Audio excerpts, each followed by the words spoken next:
Para sa birthday ng pamangkin ni Riz. Pagdating nga namin ay inaabutan pa nga namin tong kaibigan ko na si Bia. Hindi pa nga daw siya umakyat kasi nga nahihiya pa siya kasi nga wala pa doon yung kaibigan namin na si Riz. Naisip nga namin na dito na lang namin naantayin yung kaibigan namin sa labas. Habang nagchichismisan nga kami at nag-aantay kami kay Riz, naunahan pa pala siya dumating na kapatid niya. That time nga is matutuyo na yung buho kakantay sa kaibigan ko na sabi niya is 6 daw dapat nandun na kaming lahat pero naunahan pa namin siya. Sa mahigit isang oras nga namin pag-aantay sa kaibigan namin, ayan siya dumating na nga. Kala mo naman siya talaga yung may birthday.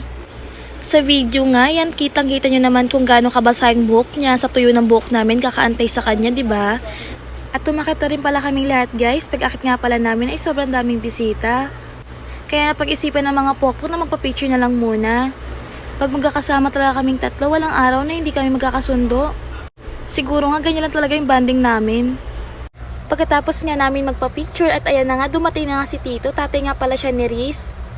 Pagkatapos nga pala ng mga kaekika namin, pumasok na rin kami at umupo na lang kami sa gilid. At ito nga pala yung may birthday na si Sky, 7th birthday niya nga pala ngayon. Dahil late na nga kami umakyat ay hindi na nga namin nakita yung ibang ganap dito sa taas.